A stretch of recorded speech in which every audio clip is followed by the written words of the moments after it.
In technical writing, you make uses of your own ideas and ideas of others that you gathered from literature, and hence the compelling need for a thorough literature review. Hi everyone, my name is Stephen Obi, and in today's video, we will be looking at presentation of literature information in technical writing.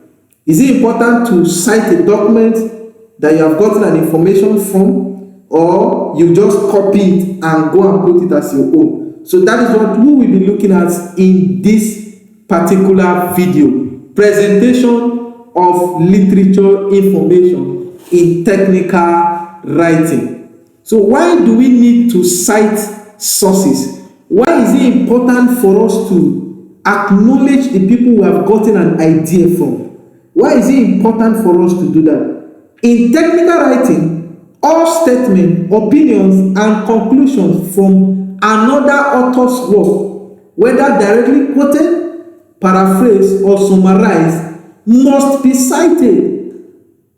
Paraphrasing here means rewriting an argument in your own words and interpretation. So whether you want to rewrite this argument in your own interpretation of words, you must cite the author.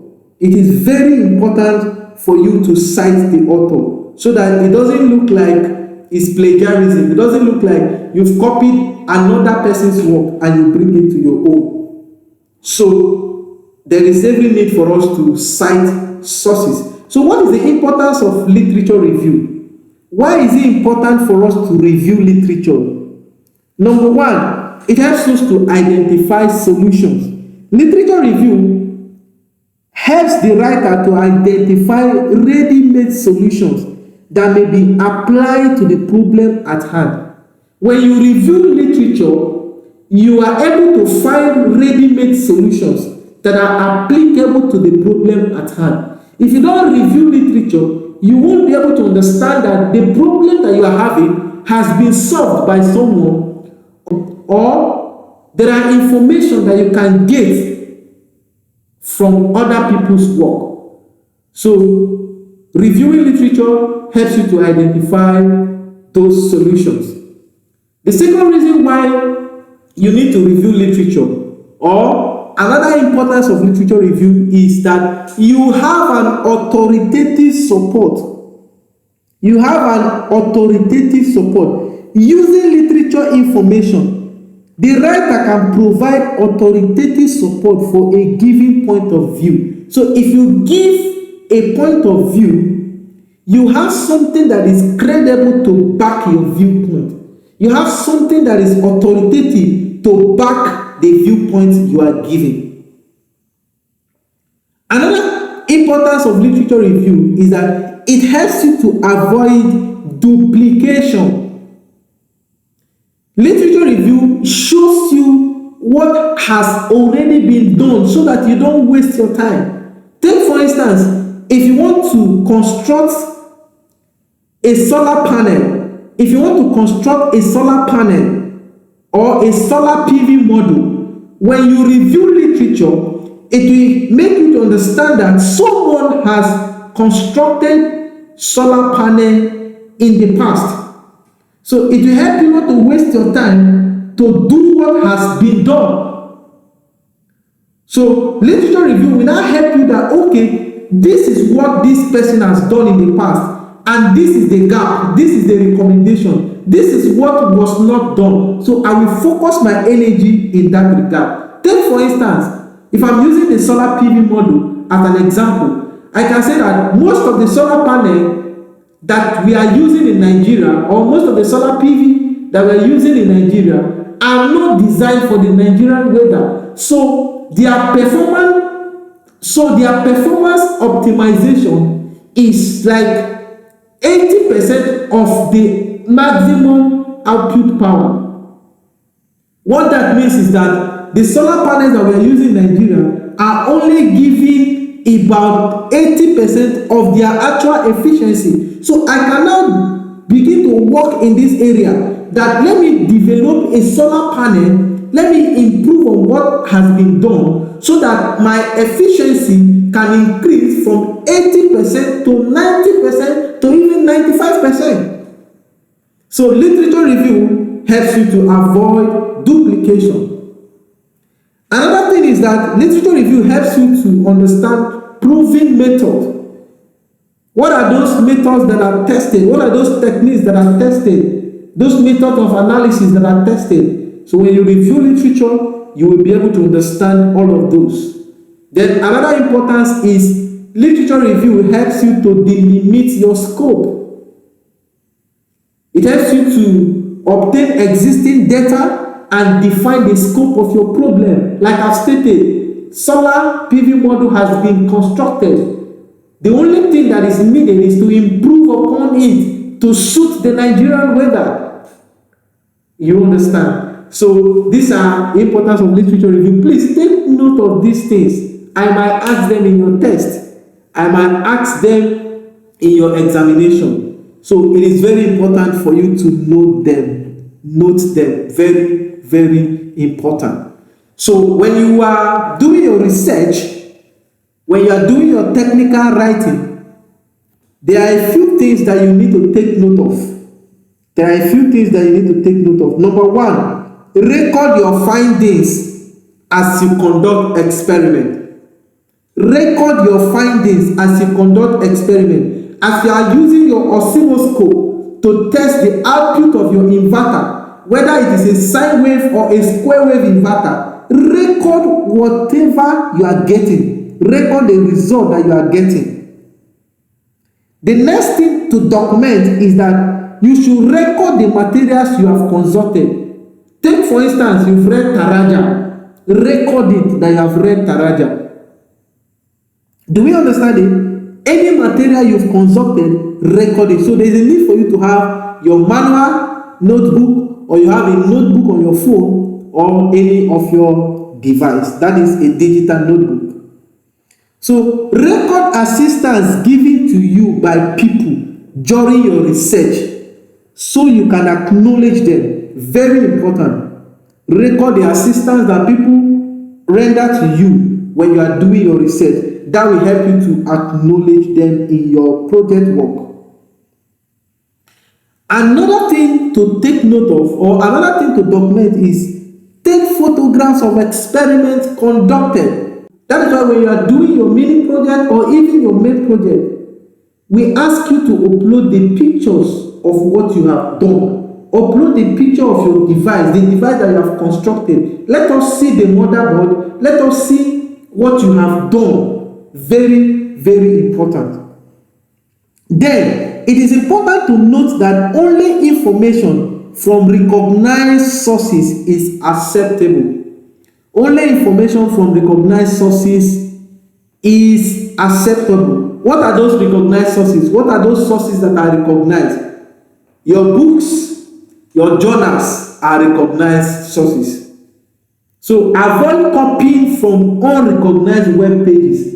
This is where the trap catches all of you. Most times when we give you an assignment to do, you go online, you copy whatever you want to copy, and you come and place for us. No. There is every need for you to avoid unrecognized web pages. Read journals, read articles, read books, and you will be able to give a proper technical report.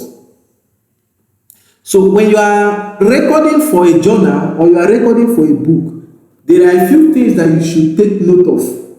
When you are recording for a journal or you are recording for a book, there are a few things that you should take note of, and they are very, very important. Number one, take note of the title of the article. That is for a journal. Take note of the title of the article that you have consulted. What is the title of the article that you have consulted?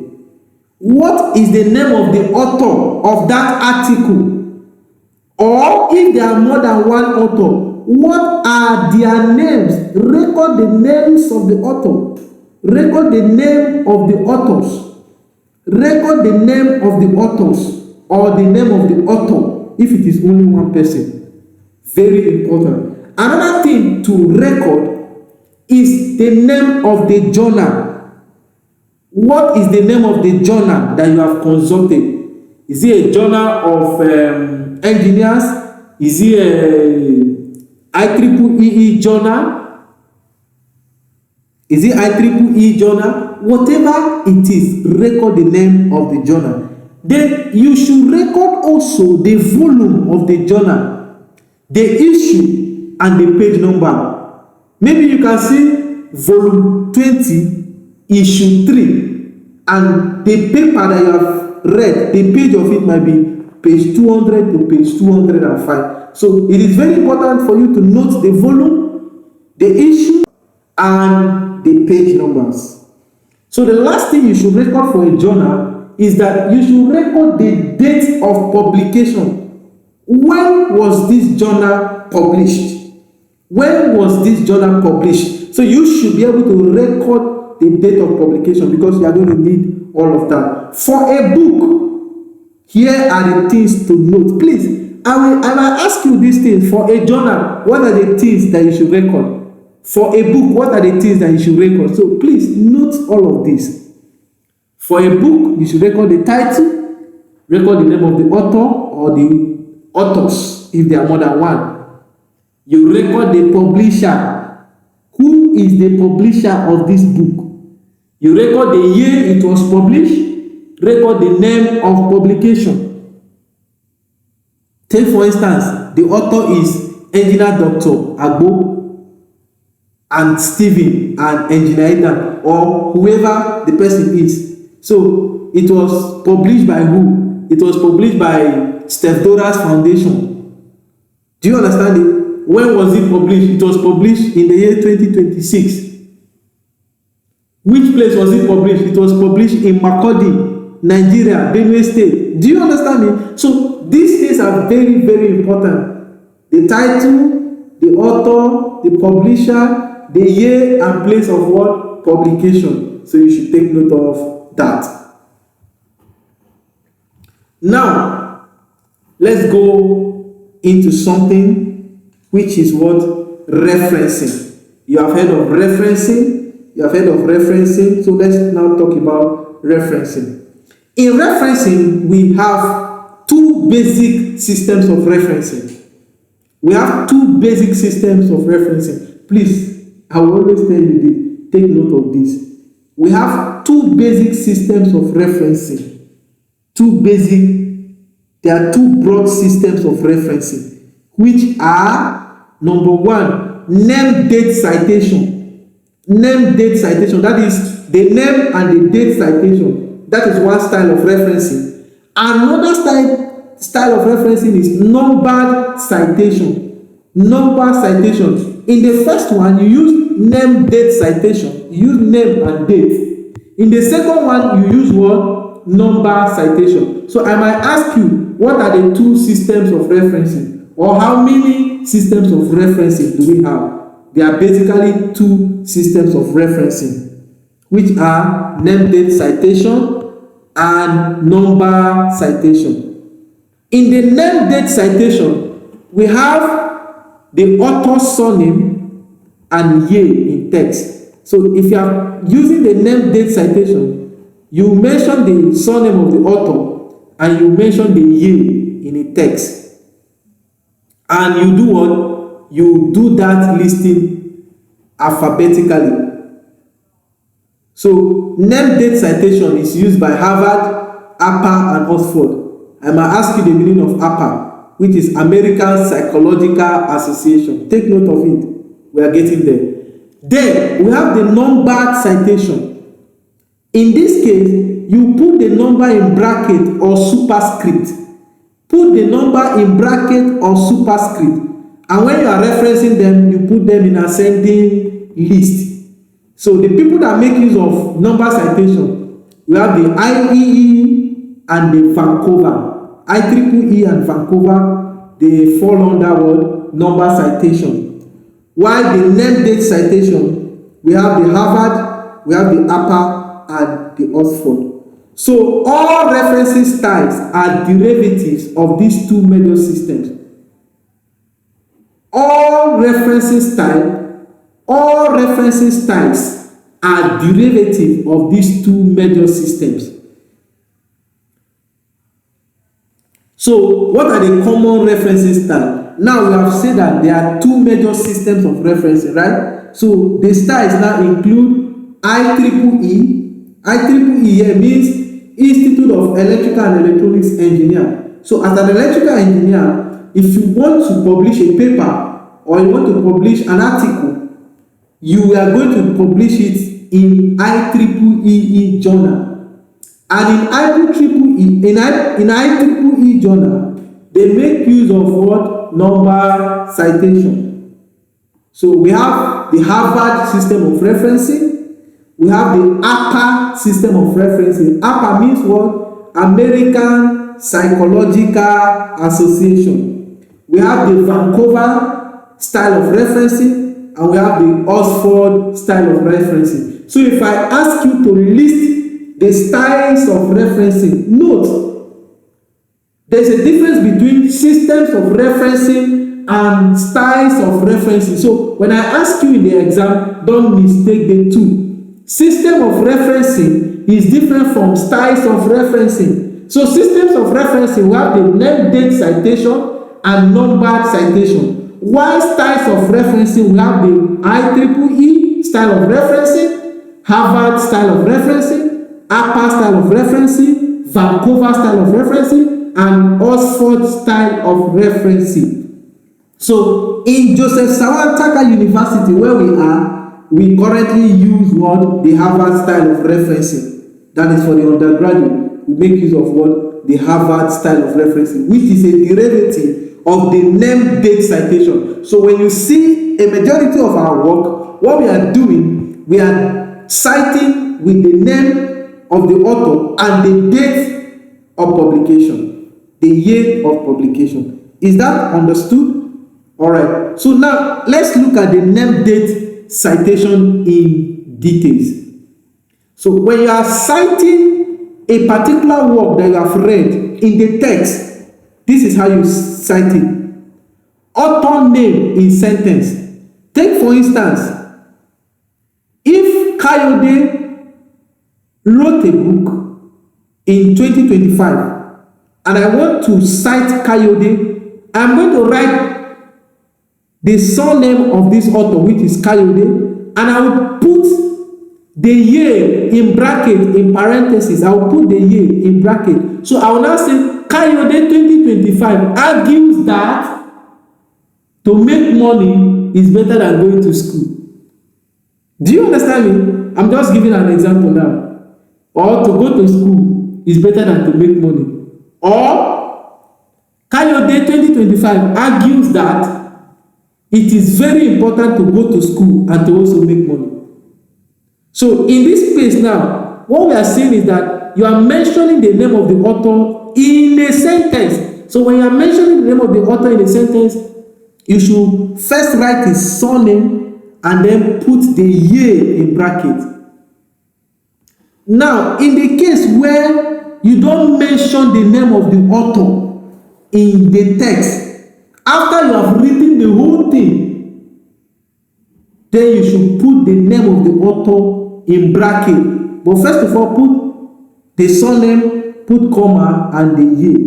So, name and year, both in parentheses. That is in a situation whereby you are not mentioning the name of the author in your sentence. So you have Akpen 2018. It means you have used what Akpen has said, span to depth ratio. This is a quote or this is a citation you have gotten from Akpen. And because you have not written his name in the body of your text, what do? You now come and write it in bracket, put his name and what year. You can see the difference. When it was in a sentence, you just put Kayode 2025. Good.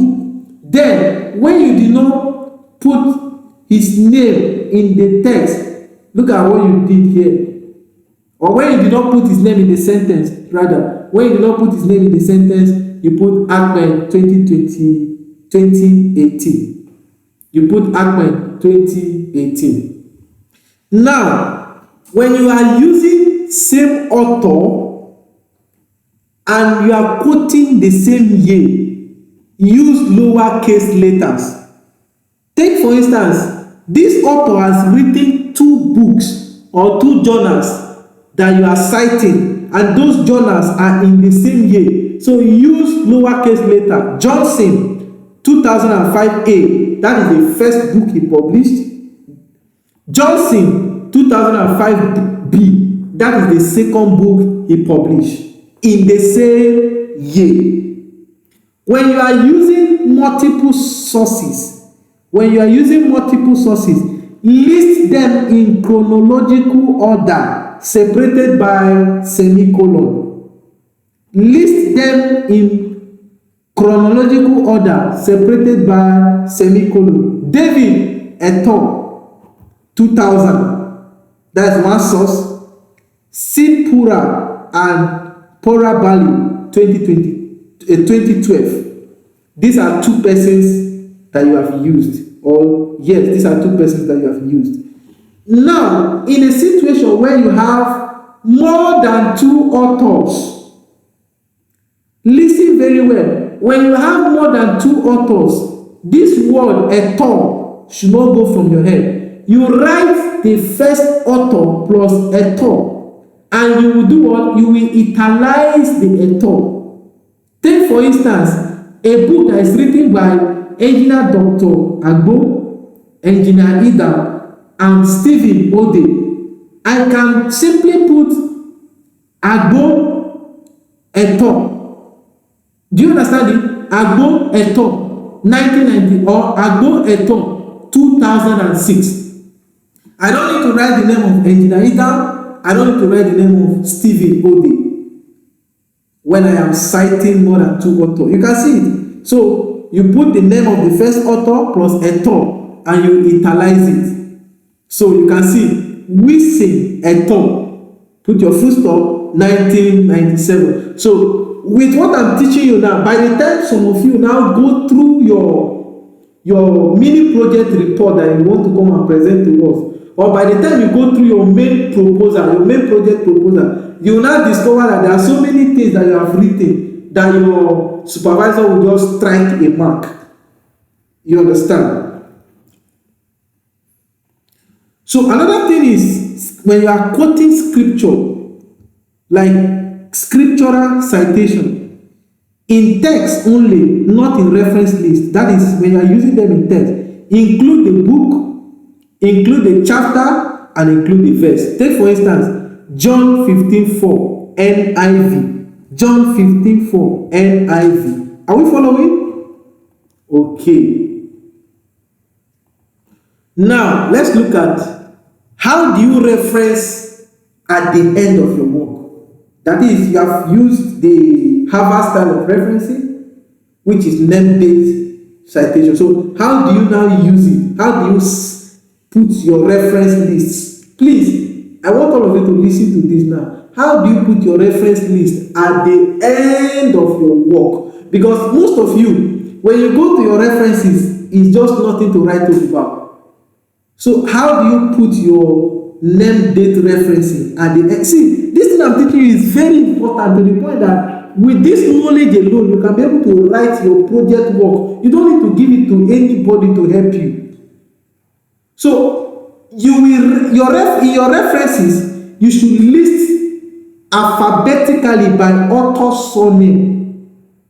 List alphabetically by author surname. So if you quote A, when you are listing A, G, D, ensure the A come first. In your referencing, ensure you list them alphabetically by author surname, single line spacing with a blank line between entries. A blank line between entries. What this means is that you see Kumi, RS, and Gupta, JK. K comes before G. So when you are referencing this book, when you are writing it, when you are putting your reference at the end, K should come before G. Kumi, RS, and Jupiter, they should be separated by what? By a single line spacing. Then what they are talking about between is that between this Kumi and theory, there should be a black line space. A black line space. Do you understand me? That's what they are talking about. Black line space between entries. You understand? When you come to a journal, do the same thing. A comes before K, and K comes before M. So in your referencing, list the name of the authors alphabetically. In a thesis, you do the same thing. Chukwudi A 2015. This is the name of the author. Production, evaluation and testing of biodiesel. That is the title of the thesis.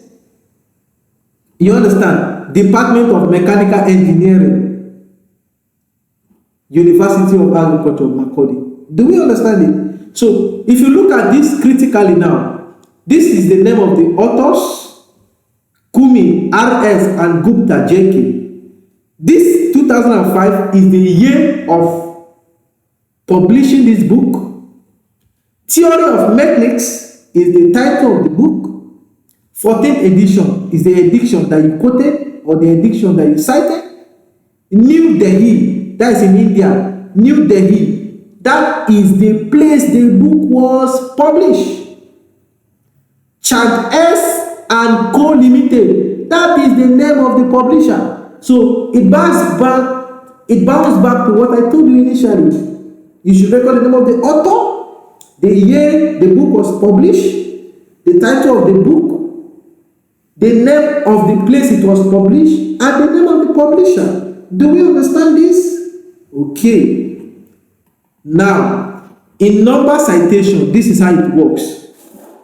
This is very important because in time to come, we are going to be publishing our work, maybe with IEEE and IEEE and all of that. So, how does number citation works? Sources identified by a number in square bracket or as a superscript. So when you want to cite using the number citation, your sources should be in square bracket. Your sources should be in square bracket. Look at this example. Deflation control is achieved by appropriate span to depth ratio. Do you understand it? Now, the sources, you put it as number 1. That is your referencing style. You put it as number 1. That is your citation. Put it as number 1. Same number reused if the source is cited again. So, if you are citing the same author, you can still use number 1.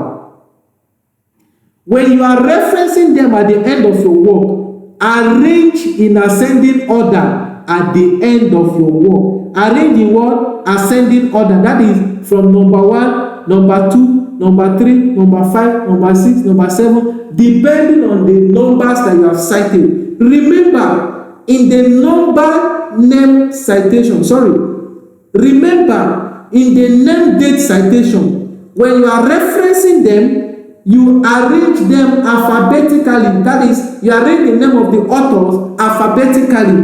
But in this IEEE, that is, but in this number citation, you arrange them in ascending order from the lowest to the highest. Do you understand it? Number citation is adopted by IEEE, Institute of Electrical and Electronics Engineers. Now, a number of important studies have been reported. You are citing it 3 to 5, right? According to Oseni et al., that is 6. That is the 6th citation. Determination of the fatty acid profile. So Oseni et al. Means that it's not only one person that wrote this journal. Oseni and other authors, isn't it? And this et al. Should be what? Italicized. I believe this lesson is very rich to the point that you can use it to write your projects. Very, very important. Now, what is the advantage of number citation? No need for you to use ABC suffixes for same author, same year publication. Remember I told you, when you are quoting an author or when you are citing an author that published 2 materials in the same year, you use what? Lowercase letter by putting A, B, or C. But in this case, there is no need to do that. There is no need to do that. So where is the drawback here? This hides author identity in text. With number citation, the identity of the author is not revealed, it's hidden in the text. So when you want to change a referencing, here it requires revising all subsequent citations. So if you have cited this author to be number 1, if you want to change it in your referencing style, it means you have to revise all the other ones that you have cited. So with this, I believe you have understood what I have taught you. So let's look at some key takeaways. What are the key things? I like doing this at the end of my classes. What are the key takeaways that you will take from today's class? Number 1, always cite, quote, paraphrase, or summarize. Every borrowed idea needs a citation. Every borrowed idea needs a citation. So when you borrow somebody's idea, there is a need for you to cite the person. Number 2, keep systematic notes. When you are doing your research for your project work, keep systematic notes. Read all bibliographic details from recognized sources during your research. Very, very important. So follow the guide, follow the style that is in your university. For Joseph Sawantaka University, which is the same thing as University of Agriculture Makurdi, or formerly University of Agriculture Makurdi, they use the Harvard style, which is name date. For IEEE, they use number citation. So I don't know the university from which you are watching this video, you can follow the citation that is adopted by your university. Then, your referencing list matters. Your referencing list matters. Please, list only sources you have actually read.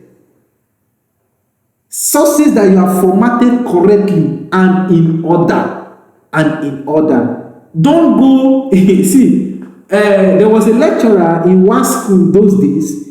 He likes to see referencing at the end of every assignment. So what students do is that they will go and copy plenty references and put for him, even though they did not cite those things in the body of their work. So don't be like those students. Very, very important. So this is where we'll drop the curtain for this class. Ensure you subscribe, ensure you like, and ensure you turn on your notification button. The next video that will be coming your way, God's willing, will be practice questions, and that is very important. I don't think you want to miss it. Thank you very much, and goodbye.